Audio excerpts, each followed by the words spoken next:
Am I audible? Yes. Okay, fine.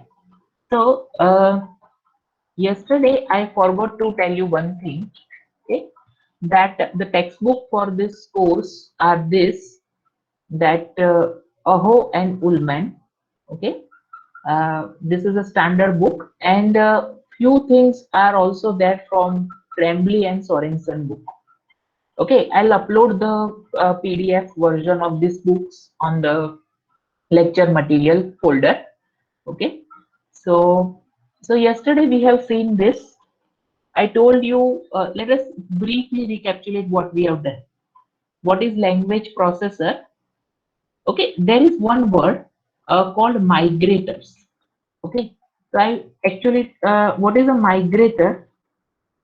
So, migrators are also the language translator, which converts from one language to another language. For example, let's say Java to Python or Python to Java, or from one language, okay, conversion to another language, or MATLAB to Python.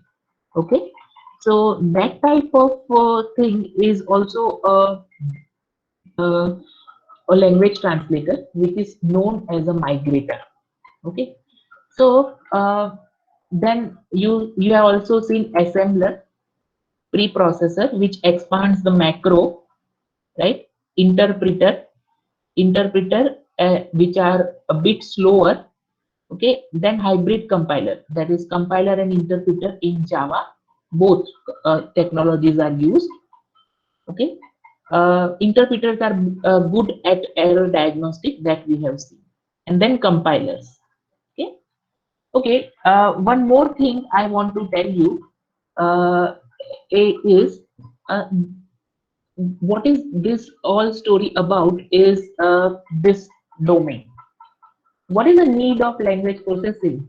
Okay, so there is something called application domain, and there is something called execution. So in this application domain, the customer wants to make something, make some executable on the domain. So this application domain is like uh, what I want to do. For example, I want to create some software. Okay, but I don't have particular idea because I am not an IT professional. So what the customer does is he tells his particular engineer or the company person this requirements, that I want this. So this application domain encodes that requirements in a, I mean, that layman term. Okay, so there is a gap between what the customer wants and what is actually developed. That gap is known as a semantic gap. And the overall idea of language processing is to build this semantic gap, right? How to build this semantic gap? There are two ways. The first thing,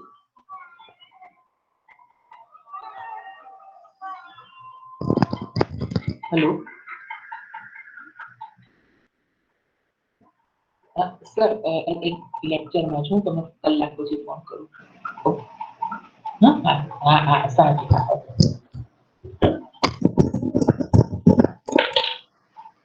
Okay, so application domain is the customer requirements in I mean in a vague way.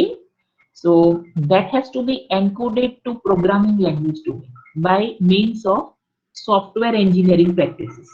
Okay, so the software engineering practices, what it does is requirement gathering, analysis, design, implementation, okay, testing and validation, all those things are done at software engineering domain. And so the requirements of the customer, okay, in a very rough language are properly encoded in terms of a program. So this is called a PL domain. So earlier, whatever is the semantic gap, that now I introduce some programming language. So now it is like a programming language domain. So now I encode those things into program or software. But finally, programming language needs to be converted to the language which should be interpreted by execution. that is CPU or your system. So there needs system programs which basically converts your program to final executable. So this the gap between application domain and programming language domain is called specification gap. Okay, because the customer specifies the things and it has to be using software engineering practices. It has to be converted into some software form. Okay, so that gap between the application domain and PL domain is called a specification gap, which is bridged by proper software engineering practices. While the gap between programming language domain and execution domain is bridged by what is known as a system programs, basically compilers, interpreters, etc. I hope you are getting this right. Harsh, Priyank, yes, Harshit, Saloni, yes, okay. Fine. So this thing, so compiler, as you know, if there are errors, then it will find out the errors. Otherwise, it will create a target program. Okay, that we have seen yesterday. So if there are errors, it will show you errors, and you have to do changes. And again, once you get a target program, you can give input and you can have a produced output. Okay? This we have seen yesterday. The interpretation is little bit different. Okay, so there is a common question: what is the difference between compilation and interpretation? So in compilation, what happens first? Unless you generate a target program, you cannot run it. So what happens in interpretation is the entire program with the input is specified, and it will fetch one by one line of the program and executes those lines. If there is error, it will show the error messages on a particular line. Otherwise, it will start interpreting the code and gives the output. And that's why it is a little slower. This is the same thing that I discussed yesterday. Typical program, okay, typical program goes through this process. Pre-processing, then after pre-processing, the hash include kind of things are expanded. Okay, then usually you have like a compiler which converts your code to the assembly code, followed by assembler which converts your assembly code to object code, machine dependent code. Then finally other files are included or linked, and linker will create what? Executable file. Okay, and loader will load that program into the main memory. Okay, so linker will link all the files and loader will load the file into the main memory, and hence it will be able to run on the system. Okay, so this thing we have seen yesterday, and then we were seeing this thing. Okay, so now today, what is my objective is to go through two examples. Okay, so that you can understand the entire compilation process in a little bit details. Okay, this every thing is one uh, chapter itself. So the things will be more clear in detail when it is covered. Okay? So let us see this. Okay, so first of all, we will see the analysis phase. Okay, and yesterday we already discussed about this thing. Okay, so let us say I have a statement Fahrenheit is 1.8 into centigrade plus 32. So what is the job of lexical analyzer? The job of lexical analyzer is to tokenize the things. How it will tokenize the things? So it will start scanning your code from left to right, that is from F to T. And once it finds equals to, it takes this F to T, that is this word Fahrenheit, and gives it some category. Okay, and assigns it some category. That category is called token category. Okay, so whenever you have a character followed by characters, okay, so generally that would be known as an identifier, and that is known as a variable name or a function name. Okay, so identifier could be the name of a variable or a function. So it finds it and ID, and as I told you yesterday, one is an entry to the symbol. Then it scans ahead, then it finds equals to, and it's an operator. Okay, operator is a token, but specific operator is assignment operator.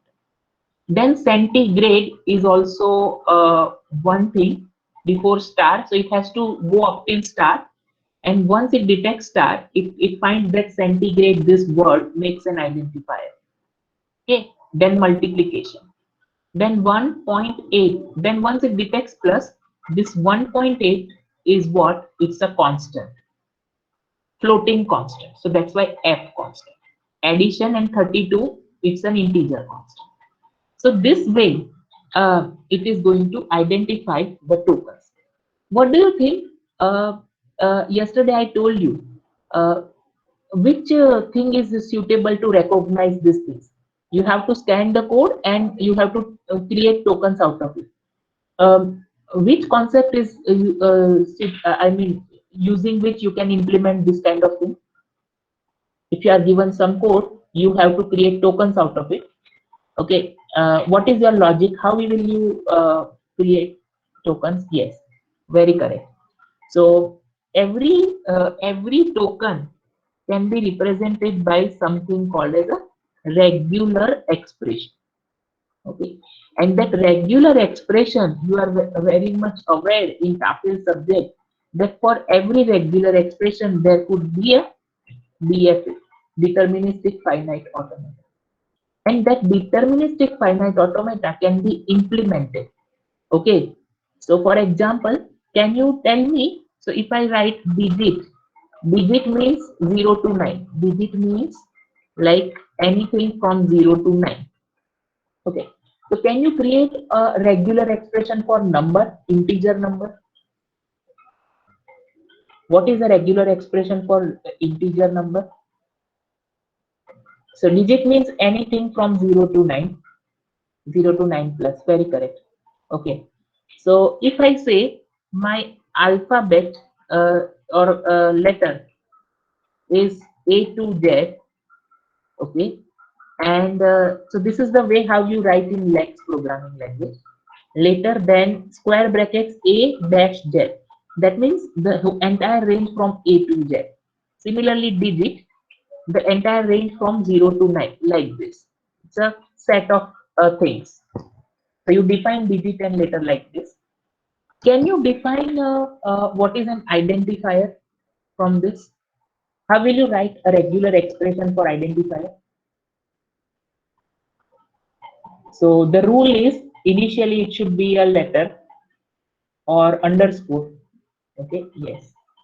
Letter plus digit star. Uh, mm, uh, okay, but can somebody add something in this? Uh, yes, you can also write like this. This is correct. I mean, but letter or according to rules, it can be underscore also. Okay, letter or let me take only letter.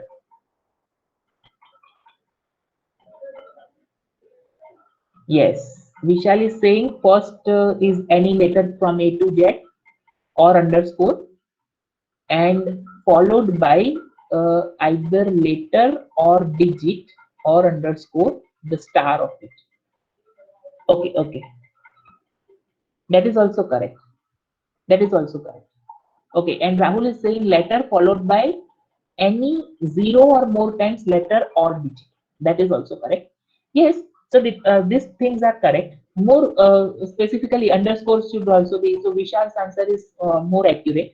Otherwise, all are correct according to your perspectives.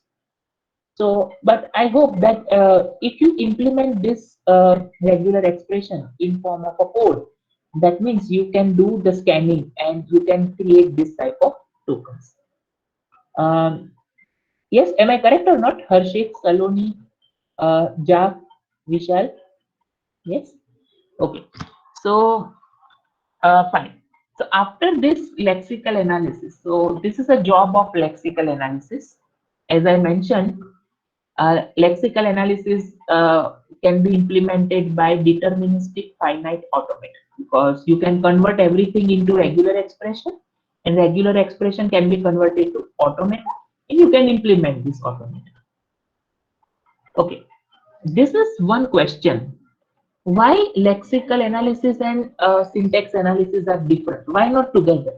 Can't you just scan and parse together? Can't you do scanning and parsing together? So the answer could be actually you should not do this. Why? Because the principle of software engineering says that, I mean, do not combine two things. Okay, scanning, modularize it.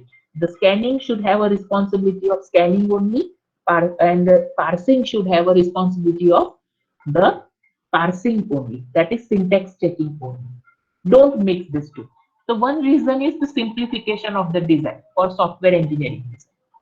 The second reason would be I want to, I mean, limit the issues related to input output to lexical analysis. I will tell you what are the issues of IO later on. Okay, so those issues I want to fix to LA only, not to the parsing stage. And the third reason for that is, that parsing, okay, you will learn that parsing uh, algorithms, and just like uh, lexical analysis, you can do it by finite automata. Parsing can be done, okay, by using push down automata. PDA. And push down automata uses which data structure? Anybody? Push down automata, uh, stack. Very correct. So rather than complicating the things, because see, regular expression, for regular expression, there is no need of stack. Okay, I mean, without stack also I can do it easily. But for syntax analysis, we will see in future that you will require a push down automata, because the grammars are context free grammars. Okay, and you are very much aware that in TOEFL subject, the context-free grammar and push-down automata are closely related.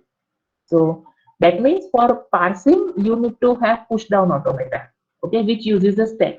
So if you mix two things like lexical analysis and syntax analysis, unnecessarily you have to also use the stack-based implementation for this tokenization. Okay, so that's why we should separate it. So LA based finite automata are more efficient. Okay, just to implement finite automata is more efficient rather than to implement push down automata for parsing. Why? Because push down automata also uses text. So if you use two things together, you have to also use push down automata for lexical analysis purpose. So which is not a good idea, and that's why what this is our two things are different. Okay, so now let us take the second thing. So once you scan this scanning thing is fed to something called a syntax analysis, which is also known as a parser. Okay, parsing, this is also known as a parse. Okay, okay, now what is parsing? As I mentioned, parsing algorithms, okay, using some context free grammar, because most of the programming languages, okay, you can convert it into the context free grammar. Rules of programming languages easily can be converted into context free grammar. Now using those grammars and using PDA kind of data structure, push down automata kind of data structure, which uses a stack, okay, you can easily check according to grammar whether this syntax is correct or not. If syntax is correct, what it will do, okay, it will give you some data structure like syntax tree. Okay, it will give you syntax tree. So this thing is called a syntax tree. Remember, this is called a syntax tree.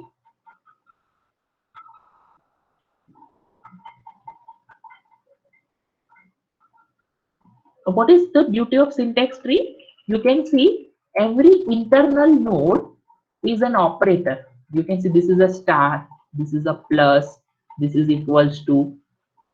Okay, and you can see the leaf nodes, they are either identifiers or constants or some integer constants like that. So you see, definitely it is Fahrenheit is equal to centigrade into 1.8. So this expression has to be evaluated first, centigrade into 1.8. Okay, so this will be done first. Then plus will be happening, plus 32. And finally, this answer, whatever the answer, that will be assigned to the I. This is actually what should be done at the runtime. So if you're so for this, to create this, there are grammars. Okay, that star has more precedence. The star has more precedence than plus. So grammar rules are such designed such a way that if star and plus are together, okay, then star will happen first, and then plus will happen, and then finally assignment operator will assign these things. Okay, so those things are encoded in grammar. So if syntax is correct, that means according to grammatical rules, if everything is correct, then it will create some abstract representation of the code called the syntax. Okay, so now this syntax tree is very much useful in the next, it will be given to the next phase called semantic analysis. Okay, so you will be surprised how this syntax tree is created. So right now just believe it, we will see the detailed procedure in algorithms. Okay, so basically there are two types of parsing algorithms. This is just an overview. If you know, then there are some top down algorithms. Okay, top down parsers like LL1, and there are some bottom up parsers. Okay, their way of doing parsing is different. The bottom up parsers are LALR type parsers. Okay, so but the objective is same. Okay, they check the syntax according to grammar, and if correct, it will create some tree like this according to grammar rules. So as I mentioned, LL1 is a top down, LALR is a bottom up parser. Luckily, these things are actually very complex, but you don't need to do these complex things from the scratch. Just like Lex is a tool for lexical analysis, there are ready-made tools available called YACC, okay, or NTLR. Okay, these are the tools available for automatic parsing. Okay, these are automatic parsing tools. So given a grammar and something, few things you have to give, and it will automatically create a parser, okay, from your specification. So NTLR is top-down tool, and YACC, this you will run, okay, and Bison, they are LALR1 based. LALR is a bottom-up algorithm, okay. So, and remember, parsers are nothing, just like lexical analysis, nothing but implementation of FA. Parsers are deterministic push-down automata. Okay, parser cannot handle context-sensitive information. Very important. Parser cannot handle context-sensitive information because programming language grammars are context-free, and push-down automata. Okay, their corresponding model is context-free grammar. So what do you mean by context sensitivity? So for example, if you declare a variable, after you use the variable, it is context sensitive. So parser will not be able to decide this. So first you use the variable in some expression. Then later on you declare. So this is a context sensitive feature. Okay. Because it depends on the context. Okay. Variables are declared before use. Such things are not handled by parser. Okay. The second thing, types match on both the sides of assignment. So it can check this is valid, but the type of this ID matches with this 1.8.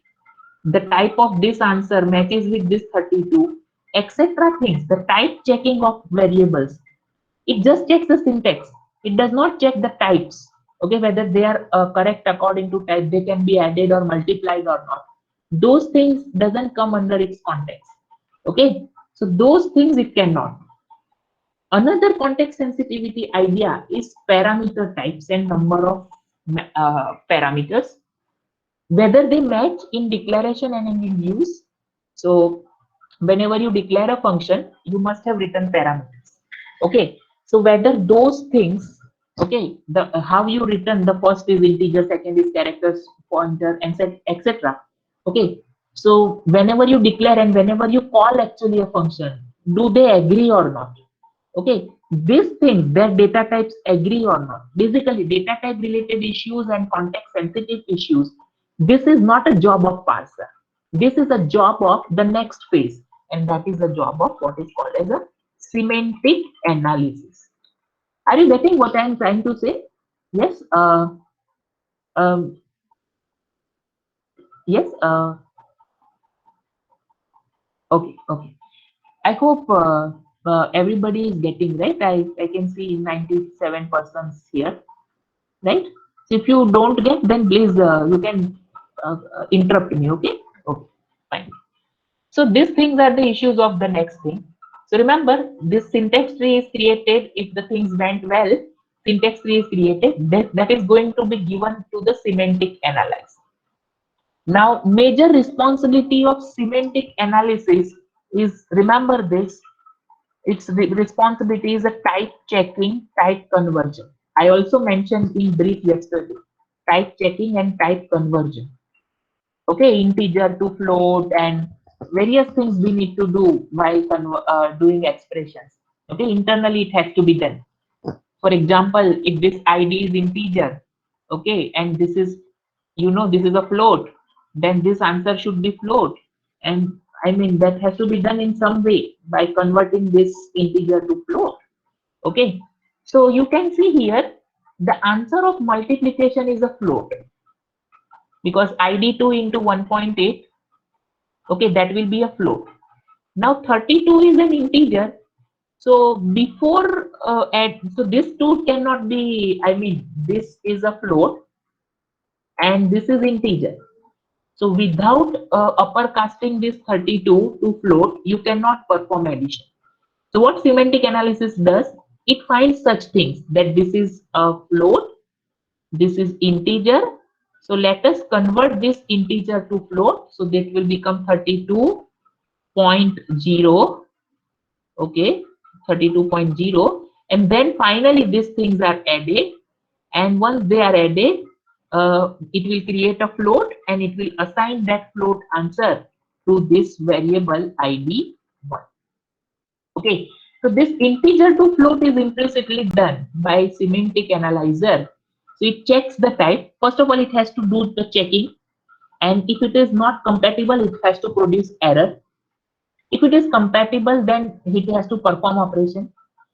If it is compatible but not directly, it has to uppercast it or do some casting operation, and then it can do the operation.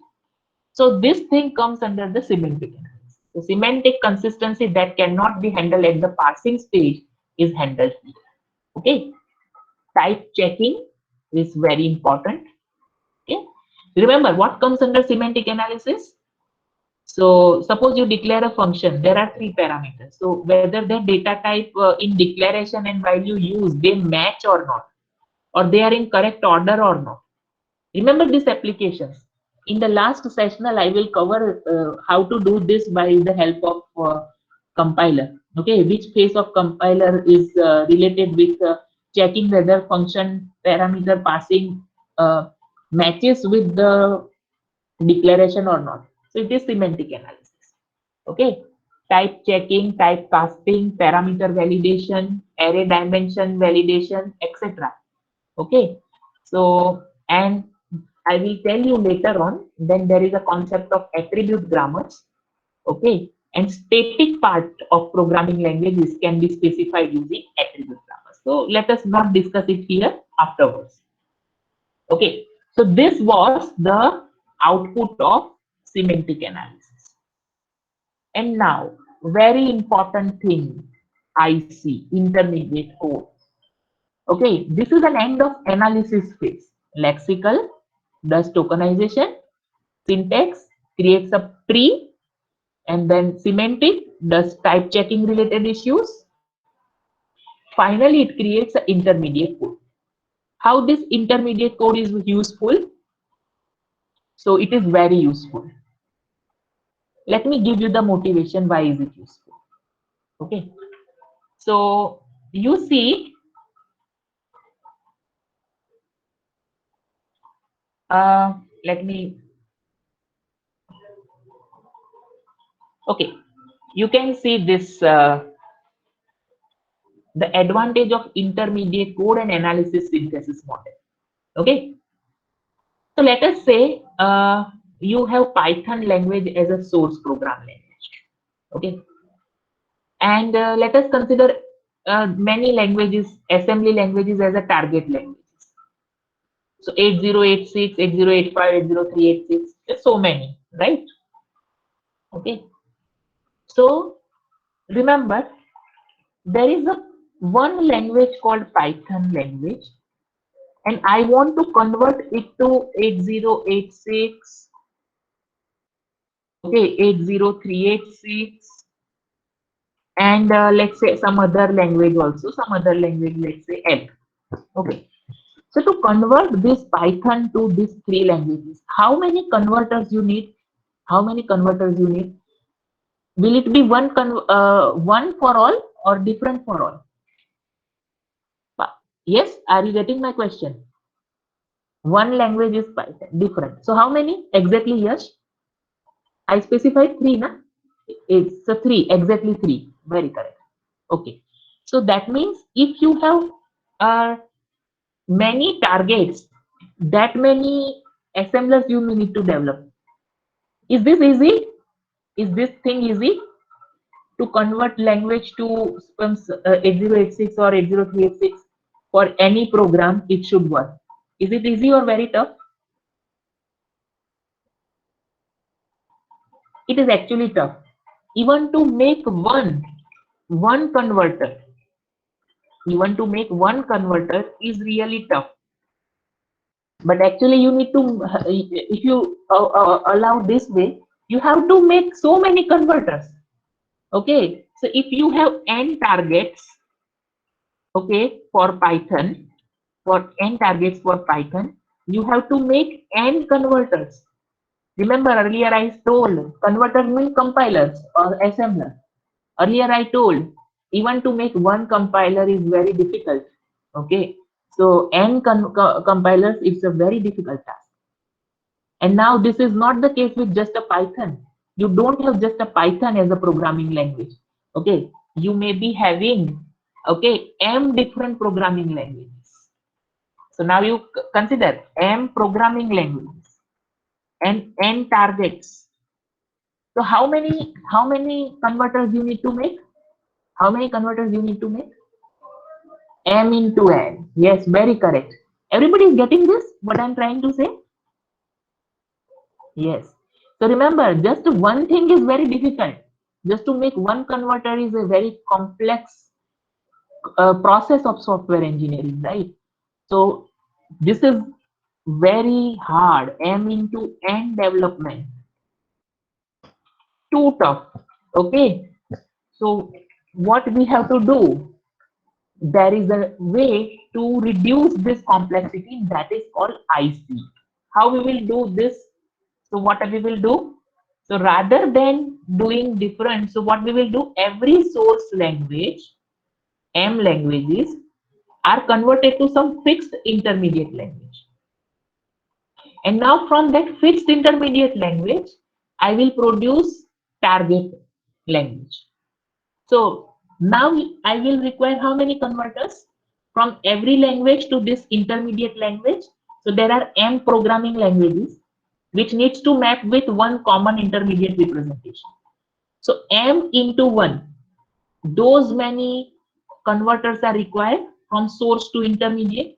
Then from intermediate to target, I have to make from intermediate to target 1, then target 2. Those many converters are also required again. But there are how many targets? N targets are there. So total 1 into N. Okay. So are you getting M into 1? Okay. Converters for what? for intermediate code. Okay, and now from intermediate code to n targets, you will require 1 into n. Again, they are also some kind of converters. Okay, so in total, how many converters you need now? M? No. M plus n. Very correct. M plus n. Okay, so earlier it was m into n. Now it is m plus n. Are you getting, Vishal? Yes. So I mean, total from m into n, it will be converted to m plus n, and this is a great reduction. So everybody is getting the importance of intermediate code. Everybody is getting the importance of yes, Devanshi, Harshit, Rahul. Yes, yes. Okay. So this is an importance of intermediate code. So only m plus m combinations are there. So let me. So this is the same thing I told. With m languages and n targets, okay, you require m into n compilers. Okay, but it is very hard, and so what we have done is intermediate code, and so intermediate code reduces this to m plus n. So this intermediate code is what? This intermediate code is a sort of universal assembly language. You must be wondering, right? What is this intermediate code? It is a sort of universal assembly language. Okay, and it should not contain any machine dependent things. Okay, that code should not have machine specific things because it should be independent of any target. Okay, so that this conversion from language to intermediate code, that should be independent. Okay. And how should we, so this is a even you will not understand these things.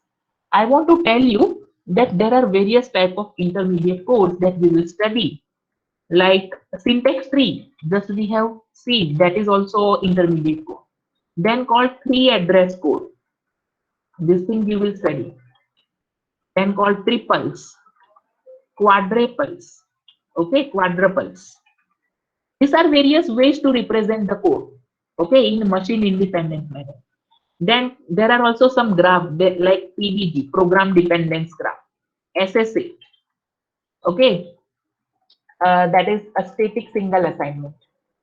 So this has various use in optimization, SSA, PDG, okay, quadruples, triples, abstract syntax tree.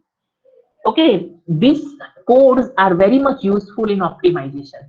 Okay, so once you're done with intermediate code, the next thing is what? Anybody can tell me, after doing intermediate code generation, what should be the next thing? Analysis is over. Optimization, very correct. Okay, the next thing is optimization. So let us say this is an okay, now what is our this was an intermediate code. How it is written? Let us thought of this is a dummy intermediate code. This is hypothetical language. So first this star. So ID2 star 1.8. So that is a T1. T1. Okay. So now you will say, how suddenly T1 came? T1s are called, TIs are called compiler generated temporaries. Compiler generated temporaries. Okay. So this, whatever you are seeing, that is called tree address code. You can see there is a complicated operation, but everything is having at most one operator. Just like ID2 into 1.8, that is given T1. Then integer to float, this is one process, that's outcome is T2. Then T1 plus T2, that will be T3. Okay, and then finally this T3 will be assigned to ID1. So ID1 will be T3. So have you noticed one thing, that in this everything, this is called tree address code. This code is called tree address code. We write 3AC. Why 3 address code? Maximum one operator equals to except equals to. You can see on the right hand side, after equals to, maximum 2 operands and 1 operator. So you can have A plus B, It's correct. But if it is A plus B into C, it is not correct. Why? Because A plus B into C, there are two operators. Okay, so that is broken into this thing that is called three address code. Yes, everybody is getting what I'm trying to say by three address code. Clear? Yes. So that is a kind of intermediate code, and this is given to optimizer. Okay. Now let us see what this optimizer phase does. As you can notice in this slide, okay, that there are many temporaries generated. Okay, because it has to go through some algorithm, and it goes through this tree. First it does this, store in T1, okay, then does this, store in T2, then combines this, store in T3, then finally assign it to ID1. Okay, so this, some things are redundant, okay, and that needs to be improved. So how can we improve that? Using code optimization. So this code optimization is called machine independent code optimization.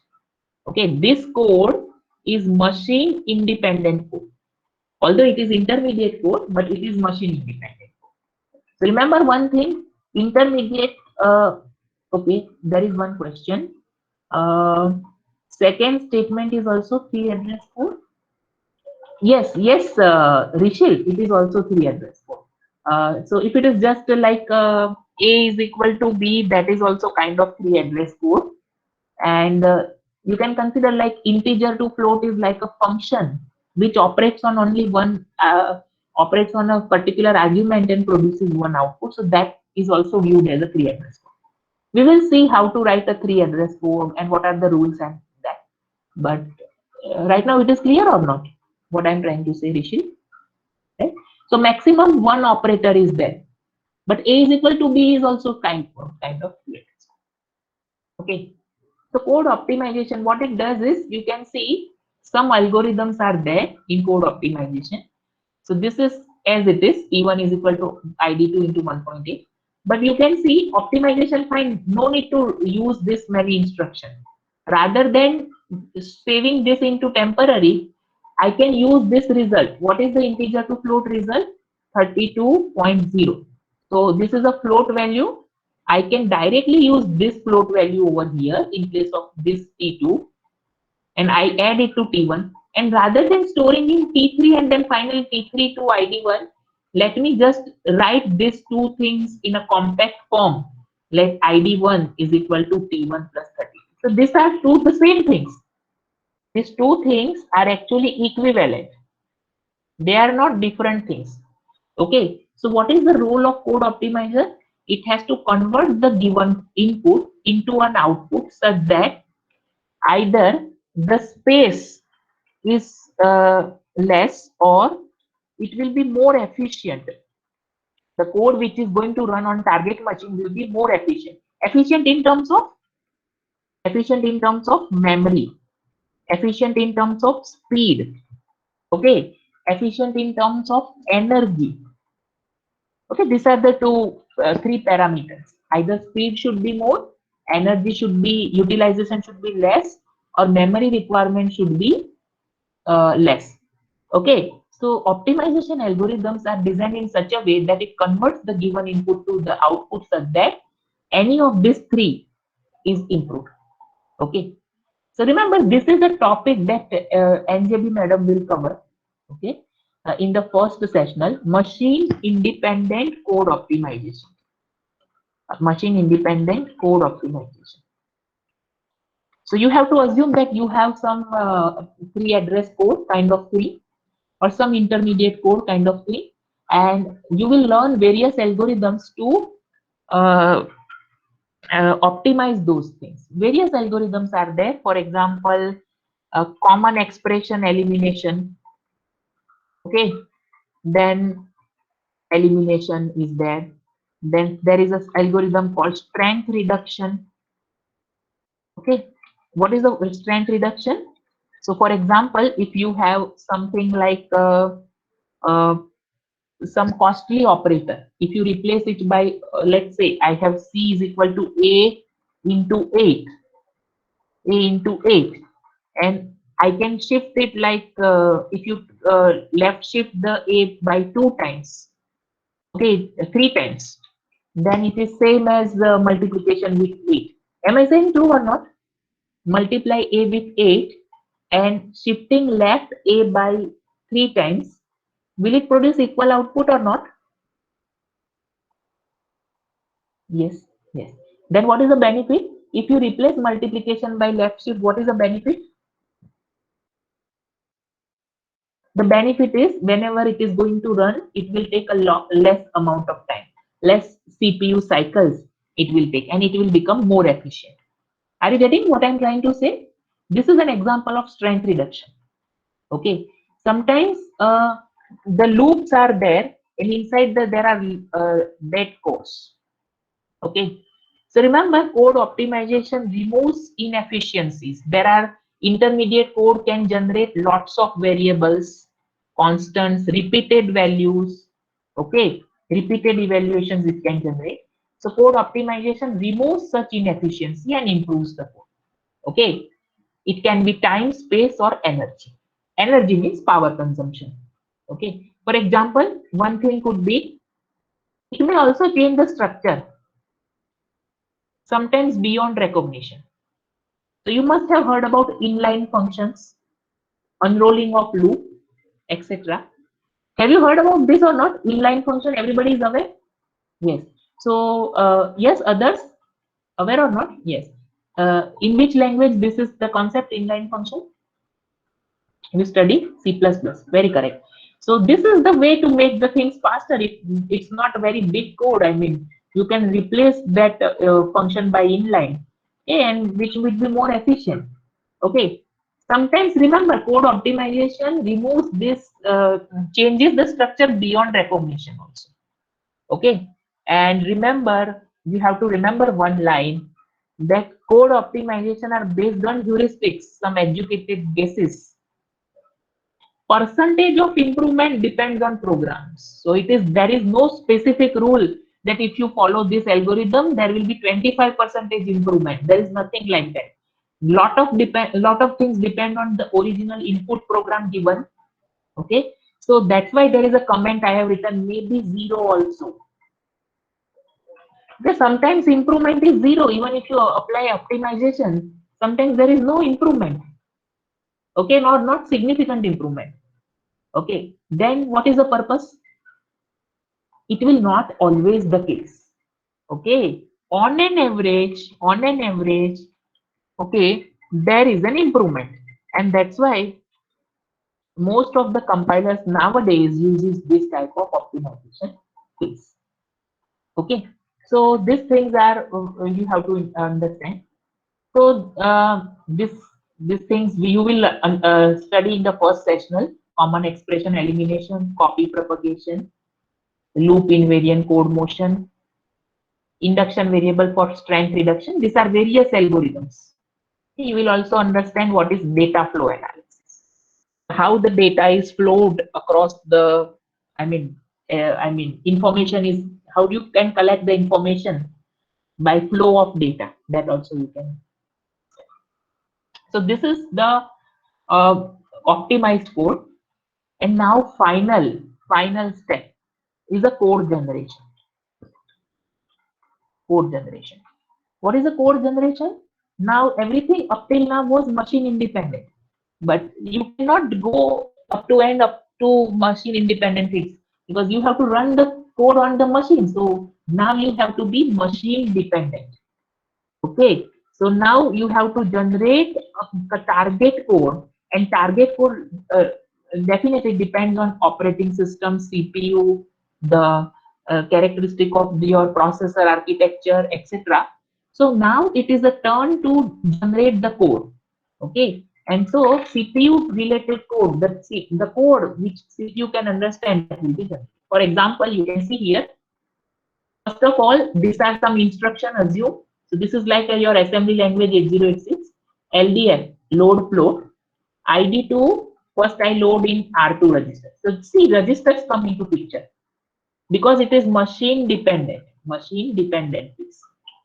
So first you load ID2 into R2. Okay. then multiply R2 into 1.8, okay, using mulf instruction, and store the outcome again in R2. Okay. Then this is T1, right? So R2 will contain T1 after first two steps. Then what you do, you add T1 and 32, that T1 means R2 and 32, and store again in R2. And finally, that thing has to be stored in variable. R2's content should be stored into the variable called ID. So this is the thing related to specific architecture.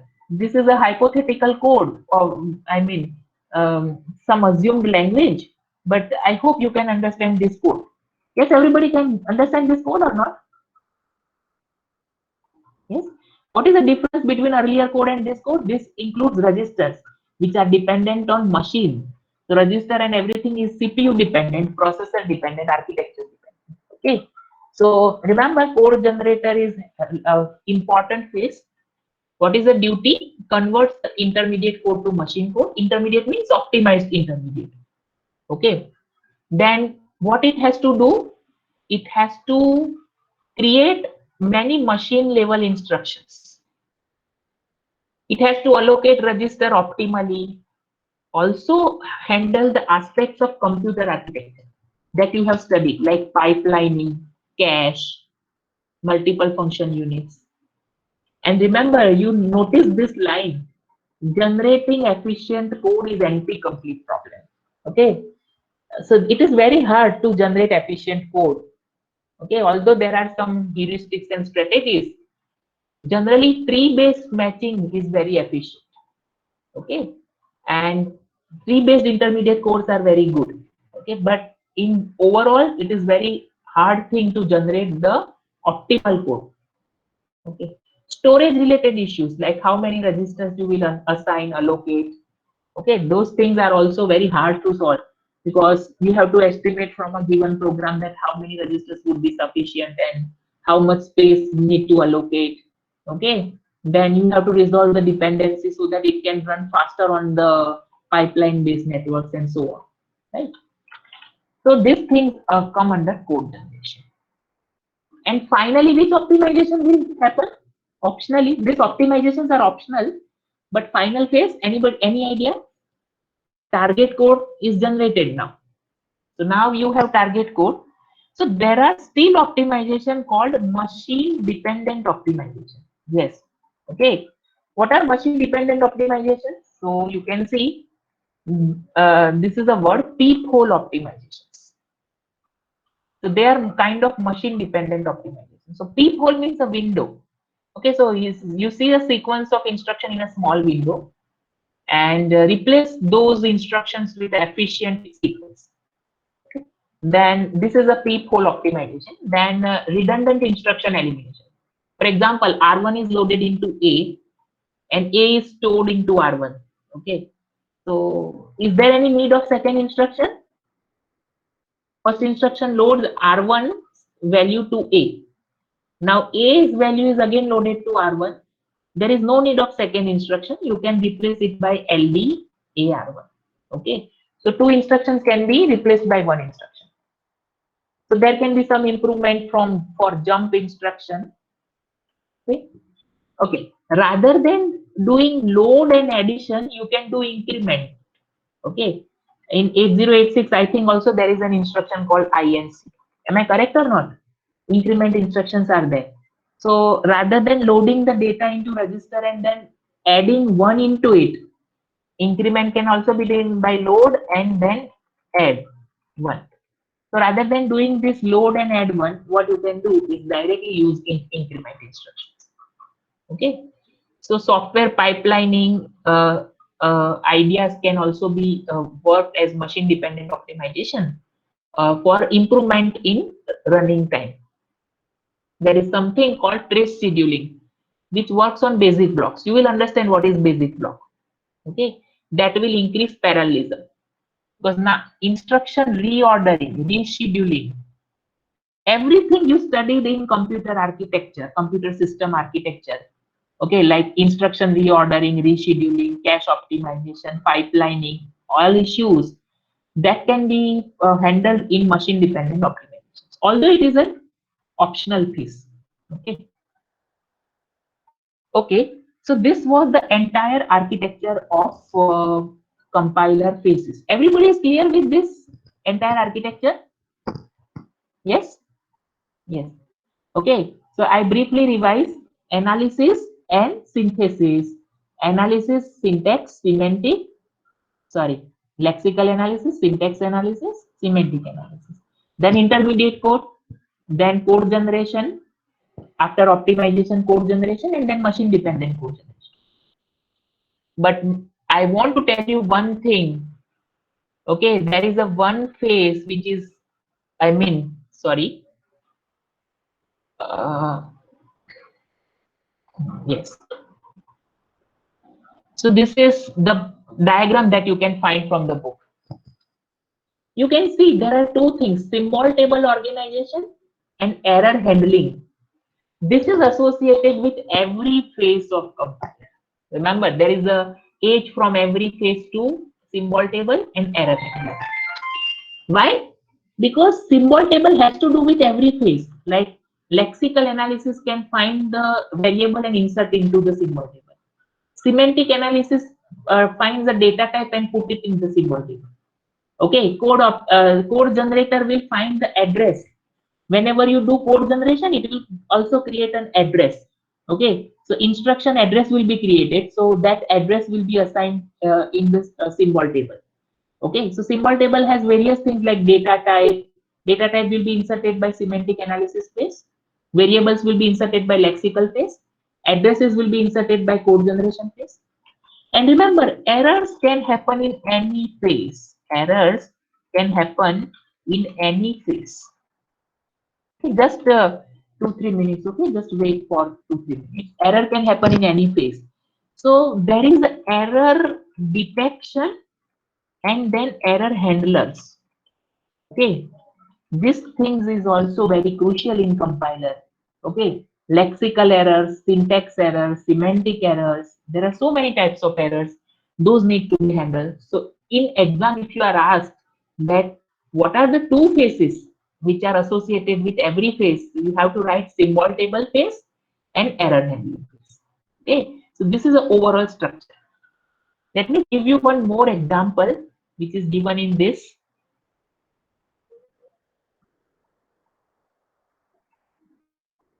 So in your textbook, this thing is given. If you see your textbook, this is the thing. Position is equal to initial plus rate into 60. This is the variable. Sorry, this is the statement. If you do a lexical analysis, tokens will be what? Blanks, etc. will be scanned out. This we will see how. Okay, so first of all, this is tokenization will happen. Then the tree will be created. Okay, so you see lexical analysis, position is ID1, initial ID2, rate ID3 into 60. Syntax analysis, first what will happen? First, this multiplication will happen, then addition, and then assignment. So this is a syntax tree. Then semantic analysis, this 60 is integer constant, and believing these are the floats, I have to convert integer to float. Here it is written real. So data type related issue, semantic analysis. Then now from this syntax tree, we have to create what? The code. So first I will write an instruction, integer to real 60, temp1. Then ID3 into temp1, temp2. Then temp2 ID2 plus temp2, temp3. And finally ID1 is equal to temp3. This is a 3 address code. It's just an example, revision kind of thing. Okay. And you can see the rules of 3 address code. Okay. Then you see we can do optimization. How we can do optimization? Okay, I can replace this 60 by 60.0 just like previous 60.0 ID3 into 60.0, that will be temp1, and ID1 is equal to ID2 plus this temp one. Okay, so first you multiply by 60, then add it with ID2, that will be ID1. So there are just two instructions. As I mentioned, then optimization can happen. And after optimization, you can convert this. You can see this code that first I do, I take, so this is a different thing. Okay, ID3 is moved to R2. Okay, then ID3 and 60. So this way you have to understand. Move F ID3 R2. So ID3 is moved into register R2.